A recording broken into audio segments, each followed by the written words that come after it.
Okay, well, good morning, everyone. Thank you for joining us. My name is Jennifer Spots. I'm the founder of Global Family Travels here in Bellevue, Washington.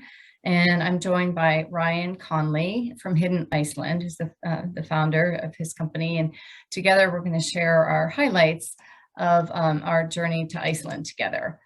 And I'll be admitting some other people as we go along, so excuse me if we have to pause. We've got a couple more people joining.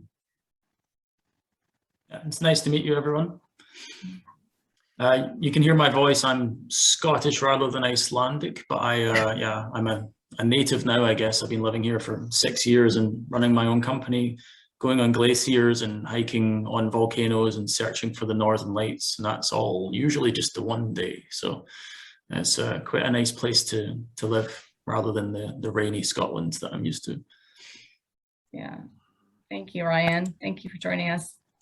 It's Ryan's evening, so we're extra happy that he's able to take some time out.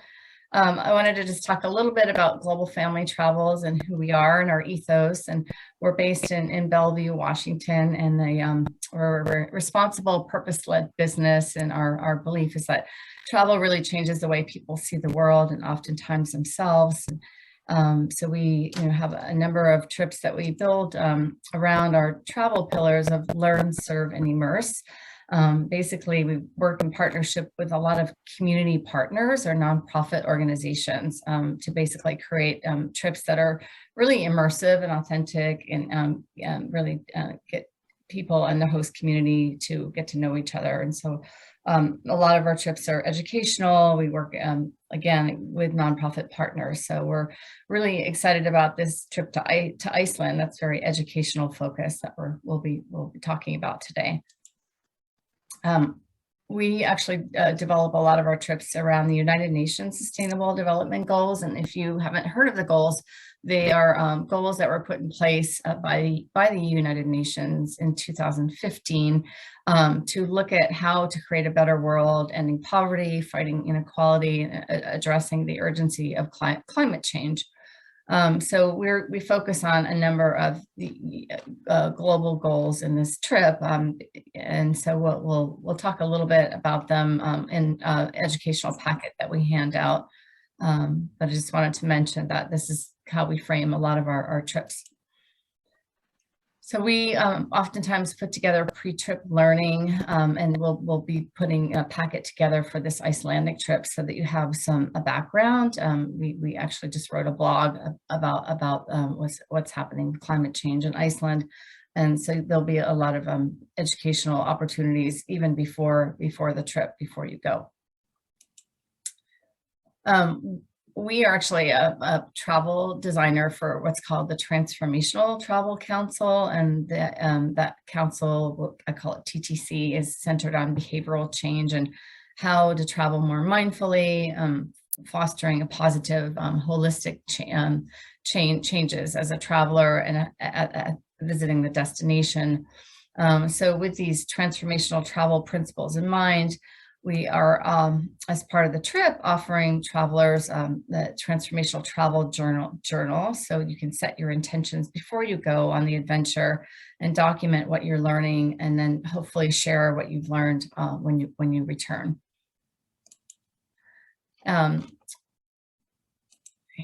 Switch over here. So we have framed this trip to Iceland around, their pillars of learn and immerse, basically looking at the geothermal science and history of Iceland. And, hopefully by the time you leave Iceland at the end of this trip, you'll truly understand, what's happening, the impacts of climate change. Of course, the trip will be fun and educational and lots of great things. And Ryan will dig into the itinerary. I'm just going to talk a little bit more about why climate change. Why does this tour focus on climate change?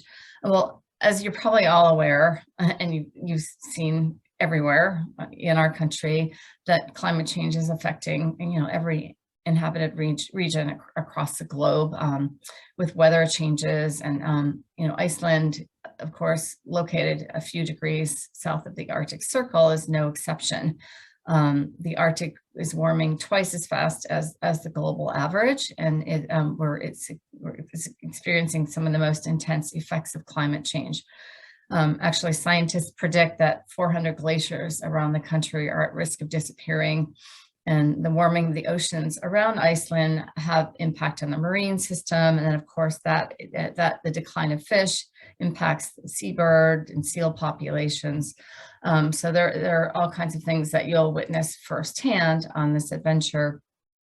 I'm just going to share some of these highlights. So you'll learn about the volcanic activity and the geothermal history. We just talked about one of the volcanoes, the lava flow, and so you'll see that, but you'll also have an opportunity to walk across a glacier, and a sea level glacier, and of course that's one of the indicators, like some of how the environment has changed, learning from glaciers. And then other things are learning about the natural habitat of puffins, and how the population has dropped, but then also enjoying a meal in the geothermal greenhouse and learning how this abundant energy is for feeding a nation. Ryan will talk more about it since he lives there, but there are just things that will be woven in, connected to climate change as we go along. And I'm going to hand it over to Ryan to have him introduce his company and talk through the trip. Yeah, thank you, Jennifer. And before I kind of talk about myself and the company, I just want to say that you're spot on in terms of glaciers being one of the key visual points in the whole climate change debate, as to is it happening now, or is it something we have to worry about in the future? And we're not even talking about where was the glacier 20 years ago or 30 years ago. I've been in Iceland for just under 6 years now. And when I first started guiding as a glacier guide, there were 5 sea level glaciers that we could easily take customers onto. And as of the 5th of October this year, there is now only one left. And it's the one that if you join me or one of my colleagues on a tour, it'll be the one that we hike on. And that will give you a really visceral reaction, hopefully a fun experience, but a very visceral reaction to how things are changing, not just over generations, but over physical individual years. So yeah, this tour itself is certainly going to illuminate some of that stuff, as well as hopefully giving you a really great time as well. So my name is Ryan, and as I said, I came to Iceland just under 6 years ago. I traveled around the world, guiding in lots of different places, and I set myself this lofty goal of standing on all 7 continents. And because I'm a guide, it turns out that's actually quite easy to do when you can travel and work and travel and work and save money and get to the next place.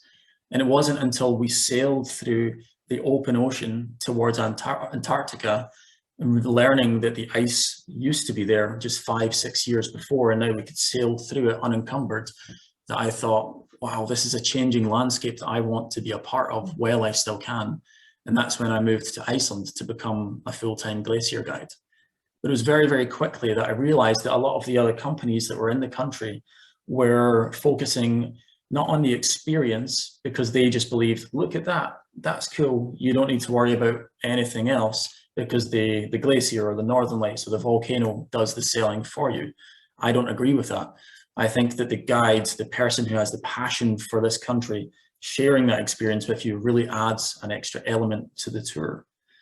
And then beyond that, we thought, okay, we're going to create a personalized service. We're going to have passionate guides who are geologists and glaciologists and volcanologists and all the other ologists. I can't even think of them now. These are the people who are going to take you on the tour. But we also want to educate you and teach you about how things are changing, how to improve your attitude to the environment. And then beyond all of that, what is the company itself doing to try and minimize its impact? Because you might hear this thing in Iceland, but maybe in other countries, that you leave only footprints and take only pictures. It's kind of a fun saying, but I don't believe these days, especially with climate change being a big problem, that that's enough as a climate policy or an environmental policy. So from day one, Hidden Iceland decided that we would be carbon neutral. And that's a very, very easy thing to do. You probably know how to offset your own emissions already. If you don't, you will by the end of this presentation. All we did was took a bunch of cash and threw it at a company called Climate Care and said, we want to be carbon neutral. And everything else on top of that will educate our customers, will minimize our impact. And that'll be enough, right? Well, offsetting and being the only company to fully offset transparently that I'm aware of in Iceland is probably not enough if we're trying to actually fight the effects of climate change, instead of just saying the words, yeah, I've done my part. And the whole, yeah, I've done my part really doesn't work when the whole world is too busy trying to fix their own problems and not having to worry so much about climate change.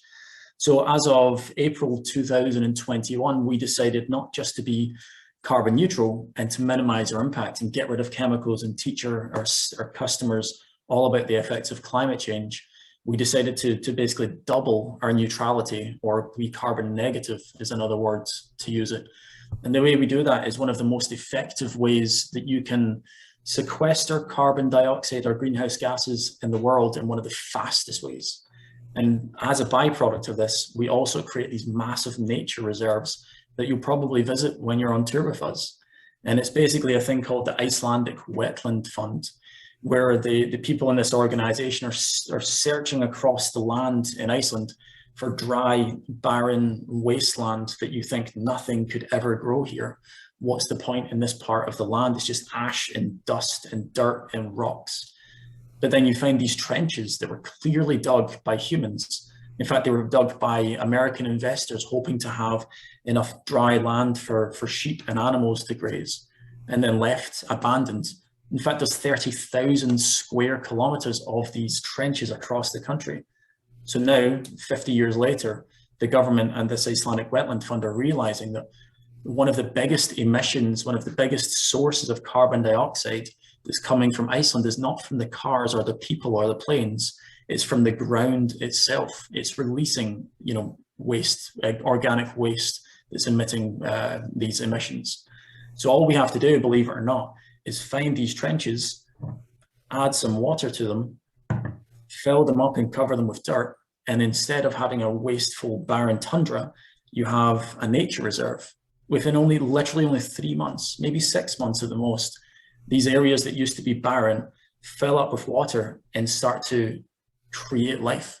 With only a couple of years, like lots and lots of grass and flowers and Arctic foxes and birds and mice and all these other different pieces of the ecosystem start to re-enter these empty areas and create life. And in fact, ones that were created back in the late 1990s are now flourishing bird watching nature reserves.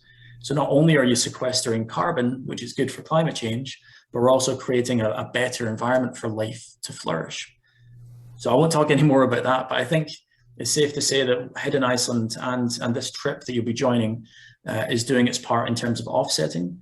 And then once you're joining the tour and learning more about all the different aspects of the country, you'll feel hopefully inspired to make changes in your own life and share the stories that we've shared with you over the space of 9 days.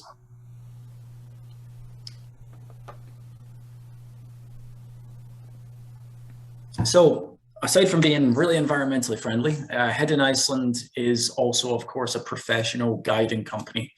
The reason why we're #1 in the country on TripAdvisor for any multi-day or private tour is because every single one of our guides are part of the Association of Icelandic Mountain Guides. They're veterans, they're usually Icelandic. If they're not Icelandic like myself, they're specialists in something like I said before, glaciology, meteorology, etc., etc. They're all wilderness first responders, which is a form of advanced first aid. And they all hold these a qualification called hard ice or Jökla 2, which means that we can guide in very extreme wilderness terrains without you having to call the cavalry if something goes wrong.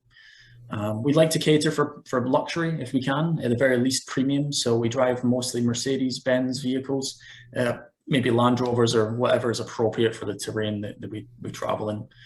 And just, yeah, in general, like we make sure we have all the gear brand new if it's something like glacier hiking gear or waterproofs or whatever. And before you come on the trip, we'll give you a list of what you should bring yourself and what we would provide you for each individual day.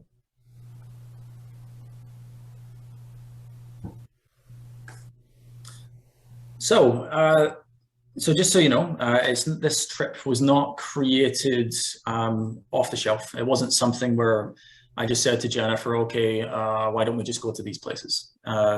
We spent a lot of time actually between the two of us and a few of her colleagues and my colleagues creating a trip that focused on climate change, it focused on geology, but it very much had the thought process that we want to make this very family friendly.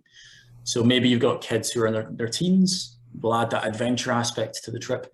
Maybe you've got kids around 10 or 11, and then it might be more of a general holiday, but we'll go a little bit slower because we know people don't want to be stuck in the car that whole time.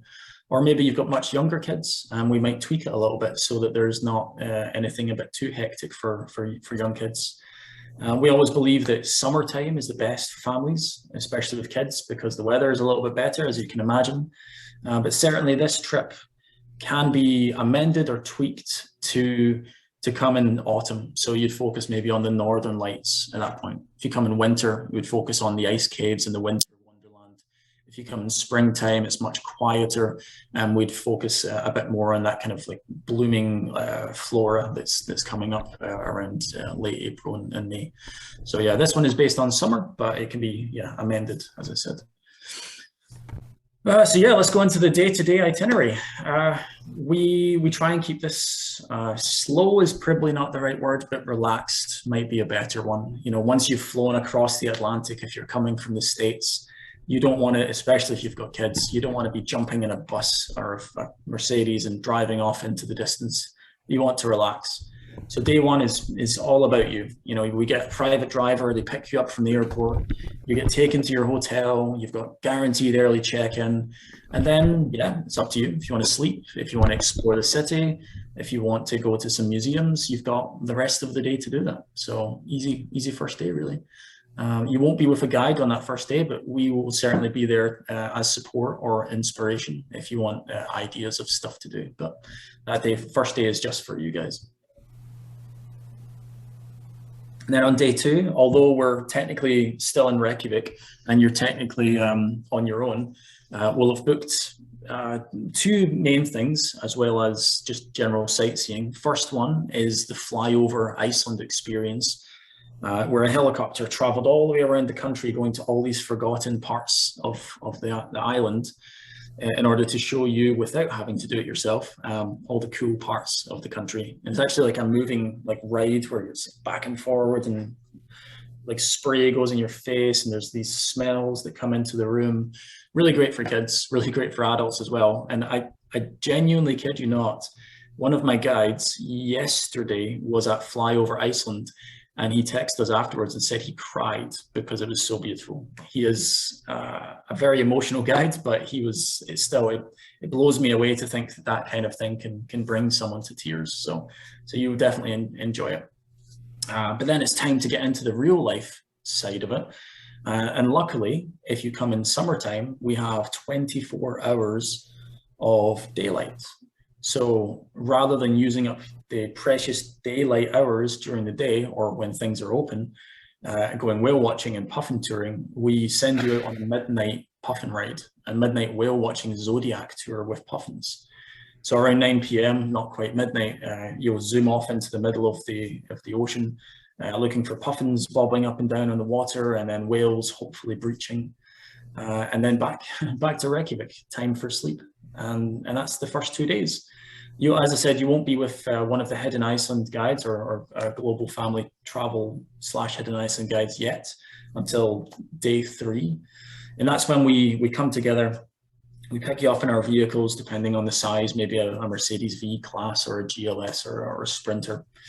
And we start our road trip. We travel all the way along the south coast of Iceland, a place that's quite popular with, well, everyone, because it's got some amazing things. You've got two 60-meter waterfalls, about 200 feet waterfalls of the Seljalandsfoss and Skogafoss. With Seljalandsfoss, you can actually walk behind it, which is pretty cool. This 200-foot waterfall that you can walk behind. Skogafoss is famous because it's massive and cool, but also it was in Game of Thrones and Vikings and Eurovision and various other TV shows that I can't remember the name of. We'll continue along the south coast, stopping along the way. But one of the things that I think the kids will love the most, and adults to be honest, is the indoor lava show. You know, we'll talk a bit about the volcano that was erupting later on, but all I can say for sure is if you want to guarantee seeing real lava in Iceland when you visit safely, then you would go to this place called the Icelandic Lava Show, where they remelt lava rock from the 1918 Katla eruption. So over 100 years ago, an eruption decimated the little town of Vik, and the rocks and the mud and the ash was left over, of course. So one of the descendants, his name's Julius, of one of the survivors of this eruption, had the great idea of melting that rock back down into lava and then pouring it out right in front of you over ice. Really cool experience, and actually quite perfectly timed for a break in the middle of the day as well. And then we'll continue onwards. We'll hike along the edge of a 100-meter gorge, 330 feet deep, before we get to our hotel at the Foss Hotel, Glacier Lagoon, a 4-star hotel. And I think the best term is middle of nowhere in the southeast of Iceland. This is probably the longest driving day, but there's loads of things to break it up, and you rest easy that night, ready for the next day's adventure. Because now on day 4, you're in the southeast of Iceland in an area called Skaftafell. It's an area that I lived for the first few years in Iceland before I moved to the city. And it is known for, well, lots of things, but the glaciers are number one by far. So on this very easy day, not so much driving at all, unless you include the snowmobiles, all you're going to do is jump in the back of a super jeep and be taken up onto the ice cap called Vatnajökull. This ice cap is 10 times the size of New York City. So you definitely can't walk over the top of it. It's usually snow covered on top of the ice, which means that we can very easily snowmobile over the top. Believe it or not, even though snowmobiling is pretty hectic and exciting and scary, it's actually good for kids of all ages, above the age of, toddler, because they can join the parents and just experience it while they're strapped up. Really fun. And the views up there on top of this ice cap at about 6,000 feet is crazy. On the next day, and on technically the same day as the snowmobiling, we'll see one of the most beautiful things in the country, in my opinion, and that is the Jökulsárlón Glacier Lagoon. Is what you see in that picture there. This glacier lagoon is 8 miles long. It's filled with giant building-sized icebergs that are floating and bobbing and crashing off of each other, and just creating this wonderful visual experience with seals swimming between the icebergs and a distant glacier that's constantly calving and breaking off.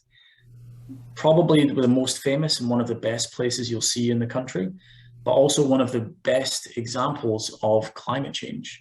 Because this lagoon that's 8 miles long now and about, I'm trying to convert into feet, about 1,000 feet deep, maybe slightly less, it used to be all glacier back in the 1960s.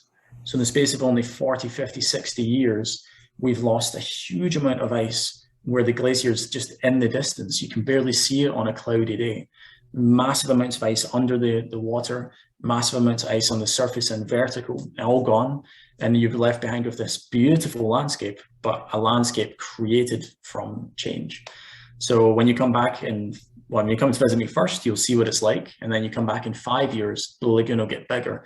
You come back in 20 years and the glacier that was feeding the lagoon with ice might be completely gone. And then you've just got a big lake with nothing inside it. But either way, very, very cool thing to see. And then, you can see the ice at the background there. We will, in the second half of the day, go for a glacier hike.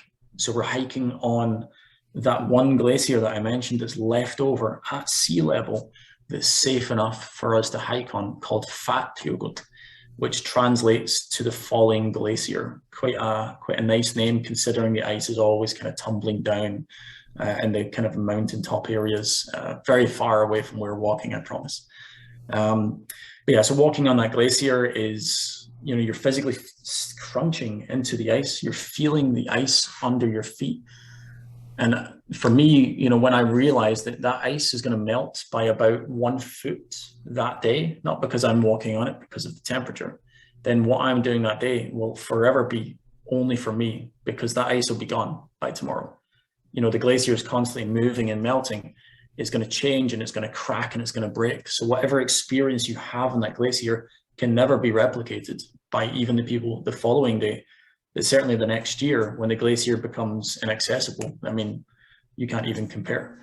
So that's why I love being a glacier guide, because it really is a new experience for me every time I go. Luckily, I know how to navigate glaciers, but it's still, you know, oh, wow, a new crack, a new hole. Look at that avalanche. It's okay. I know it's going that way instead of this way. All that sort of stuff. If you've got kids over the age of 10, this is a great experience. If you've got younger kids, then we probably would replace this for glacier views and maybe go for like nature walks around the edges of the glacier. But either way, you'll get that kind of glacier experience on this day. And then we'll head back towards Reykjavik, staying in a beautiful country manor called Skálakot, where they have their own horses. But before we get back to that point, we're going to swap glaciers and that cold, freezing aspect of Iceland and replace it with the hot, fiery aspect when we jump on a boat and head to a place called the Westman Islands, or in Icelandic, Vestmannaeyjar. This little collection, this archipelago of volcanic islands was created from constant volcanic eruptions underneath the water. And this isn't like a historic thing where there was a volcanic eruption 20,000 years ago. The most recent volcanic eruption on the Westman Islands, which added 20% of extra land to the inhabited island of Heimaey, was only in 1973. So what we're doing when we step onto this island is we're walking on active volcanic land. There's still steam and heat coming out of parts of the ground that we'll get to experience when we walk to the tops of the peaks and the mountains. But the other thing it's known for, which is actually surprising considering it's a volcanic island, is this is the #1 place on the planet to experience the Atlantic puffin. It's the biggest puffin colony in the world, with 1.4 million puffins coming there every summer. So not only will we step on an active / dormant volcano, we'll also walk along the edges of the cliffs and see puffins. We'll jump into a ribbed boat and we'll go into the sea caves and look for the puffins and other seabirds from a different view.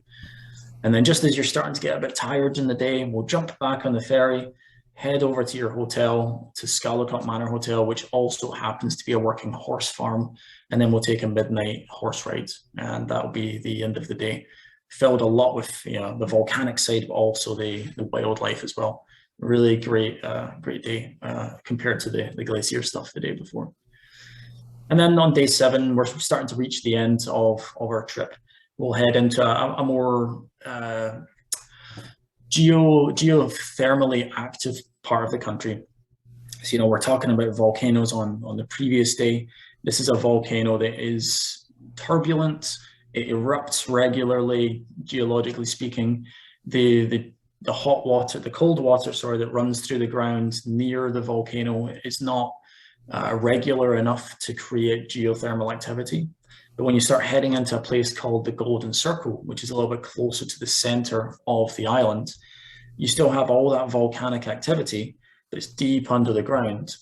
And then you have a constant flow of water from the melting glaciers that are pouring into these hot spots that create a very rich geothermal area. So in the space of only 1 day, we're going to start by bathing in a hot pool called the Secret Lagoon from a bubbling geyser. We're going to have lunch at a tomato farm called Friedheimer, which grows 2 tons of tomatoes every single day of the year, despite the weather in Iceland being horrendous, using only geothermal heat and UV lights that are generated from the geothermal heat to grow these amazingly tasty tomatoes and all the food that goes with it. We'll go to one of the biggest waterfalls in the country called Gullfoss, And then we'll watch the erupting geyser go off every 5 or 6 minutes. And all of this is connected to each other. It's either water creating the geothermal heat, the geothermal activity from the heat of the volcano, or we're actually watching like that heat explode in front of us. So really cool place. One of the most popular areas in the country, but for a good reason. And then we'll head back to Reykjavik, and that will be us, away from the south coast, away from the interiors of the island. And now we're kind of like finishing off the trip by going to, and you're going to see some pictures in a second, pictures of a volcano that is no longer erupting anymore. Because back in March, the 19th of March, 2021, that volcano that you see in front of you started to erupt. It's called Geldingadalur. Actually, it's got about 12 different names, but I'm calling it Geldingadalur because that's the one that most used in the country. For about 6 months, we managed to go to this volcano most days, and we could see lava flowing. Sadly, the volcano has stopped erupting, but as I mentioned before, with the volcanic Westman Islands, we had an eruption in 1973, and you can still feel the heat from the ground. So imagine what it's like to visit this site only, 3, 4, I think the end of September was when it stopped erupting. There's still loads of steam coming out of the ground. There's still loads of new volcanic lava fields that are still burning hot under the surface.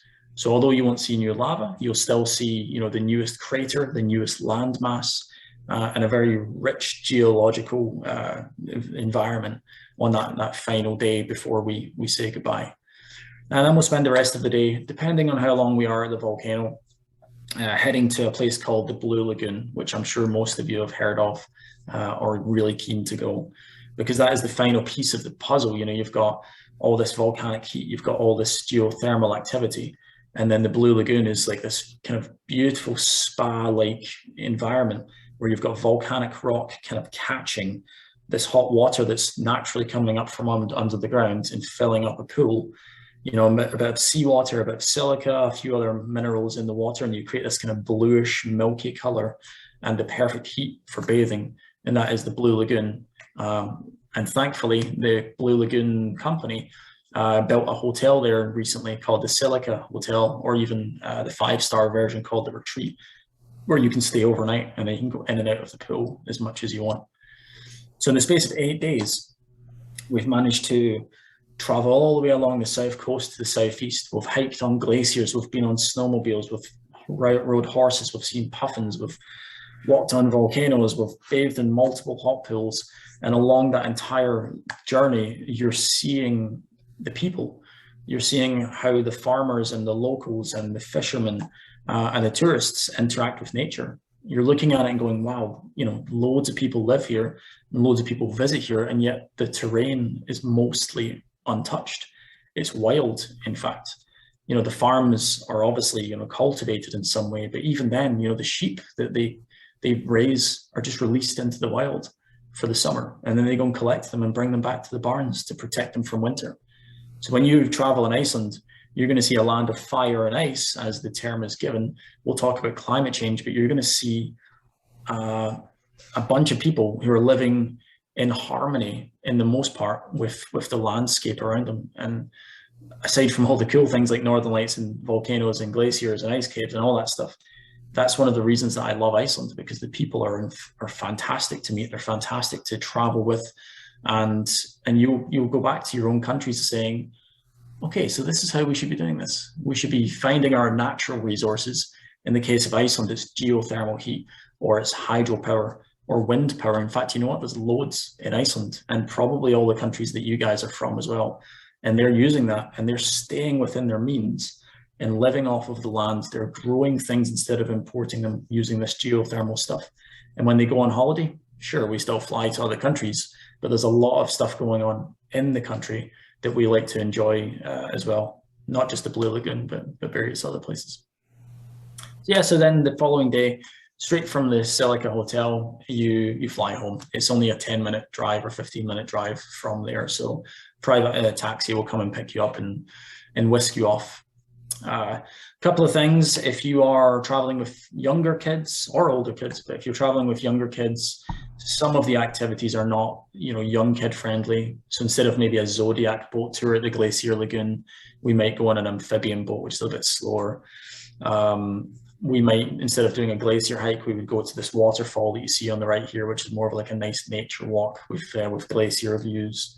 And then maybe instead of a ribbed boat tour, which is a bit bumpy for the kind of older generations, we'll go to like the Sea Life Trust, where they have these puffins that are being like rehabilitated to be released back into the wild. So yeah, that's some of the little changes we do. And I think, oh yeah, of course, these are the chosen hotels that we love to take our guests to. Reykjavik Residence on the left is an apartment style place in Reykjavik. Foss Hotel Glacier Lagoon is a 4-star hotel. It was built in 2017. It actually has turf on the roof, so they're really trying to like stay as close to nature as possible. Scallowcup Manor is a horse farm or horse stables turned into luxury manor, and then of course the Celica Hotel is where the Blue Lagoon is, which just happens to have a hotel right next to it. So these are my favorite places to put people. There are alternatives in the area that are more expensive and less expensive, however you prefer in terms of budget, but these are my preferred stays, really. And yeah, okay, so here's the age-old question: what is going on with COVID at the moment? So the great news is that 90% of all the people in Iceland are vaccinated. Not only are they vaccinated, they're getting the booster shots. You've got kids getting vaccinated now. And although the cases at this very individual moment are spiking a little bit, there's very few people in the hospitals because it's mostly young people catching it and because most people are vaccinated. And we probably one of the reasons it spiked a little bit recently is because we took away mask wearing, we took away any social distancing, and everything went completely back to normal for a good few months there, which was nice, but potentially a little bit early for, considering what was going on around the world. But either way, when you guys travel, especially when it comes to next summer, even more of the population will be vaccinated. And because Iceland is this tiny little island, we have a very strong control over who can come in and who can go out of the country.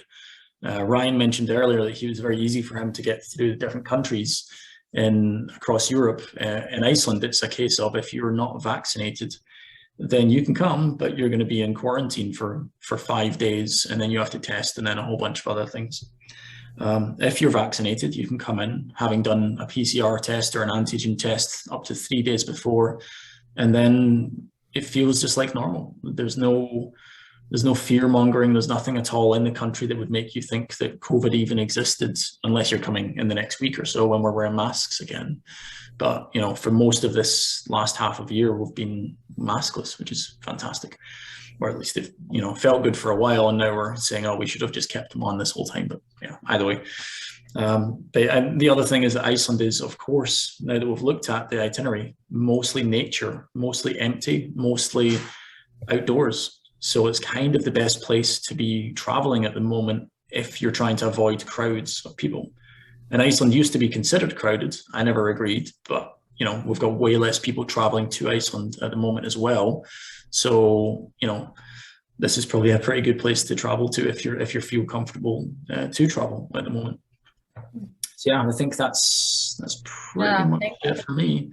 Thank you, Ryan. It's such a great trip. And as you walk through it, it just made me realize how many wonderful adventures there are and how much learning there is. And every day is filled with something different and a really great balance. And educational as well. So I thank you for that great overview. And I'm reiterating, a lot of it is outdoors. So it's, it's like Ryan said, it's a great destination now to visit.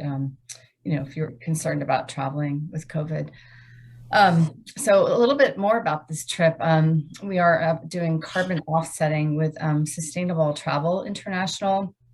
It's an organization that provides carbon offsetting for flights, and they have 10 years of experience in carbon measurement. So of course we obviously the travel industry contributes a lot to climate change and for climate, you know, a lot of carbon in the air. So I think it's really important. You know, as a company, we have our basically any new trip that we've developed or we're implementing carbon offsetting in partnership with Sustainable Travel International. So there's a small cost in part of the trip or a charge to carbon offset a project to protect biodiversity in the Amazon. We were trying to find one in Iceland, but not there. Nothing exists yet. So that's an important part to mention about this trip. Let me talk about. Of course, you're probably all wondering what the costs are for this trip, and the dates for this trip are all custom. So if you want to go in a small group or you have a family, multi-generational family, we're basically setting trip dates, aligning people with like-minded travelers and ages as well. So, if there are a couple of families who want to travel together with same age kids, we'll align those. So it's a matter of basically reaching out to us and letting us know what dates you're interested in, and we'll kind of see if you're comfortable traveling with other people, aligning your trip dates with other people who have expressed interest. So there are different pricing packages depending upon the size of your group and the ages of those travelers joining. So the trip price ranges from $3,850 to $4,220. Again, it all depends on the size of your group. Iceland, Brian, you could attest to this. It's one of the most expensive countries in the world, high taxation, but we've tried to make this an affordable trip to Iceland. Also just as part of the trip, there's a trip payment, there's a 20% deposit required per person if you're interested in traveling. We have very flexible booking terms right now. We've with COVID, we recognize that there's a lot of concerns, and of course are very flexible if somebody does come down with COVID. It's part of our world now, but we also, we'll work with you in terms of if there are any issues like that. Ryan, do you want to chime in on Iceland and sort of the normal, like pricing wise, price point?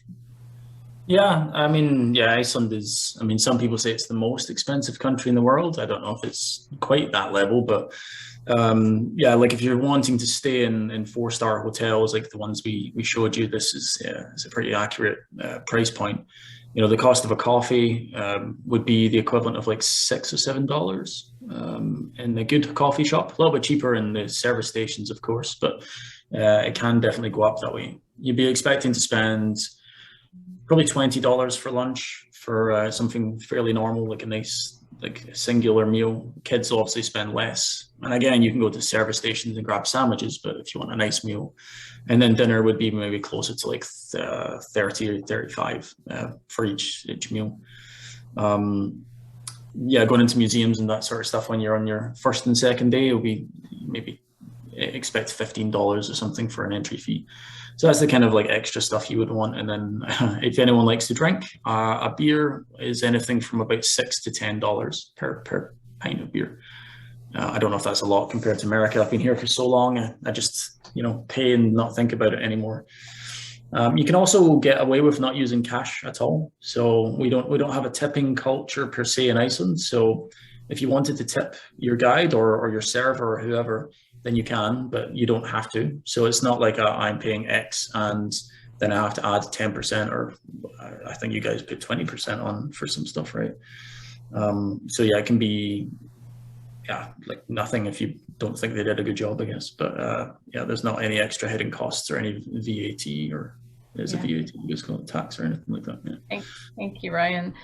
So if we'll allow, since we're a smaller group, you don't have to put your questions in a chat. You can just take you off mute, and then feel free to ask any questions that you have.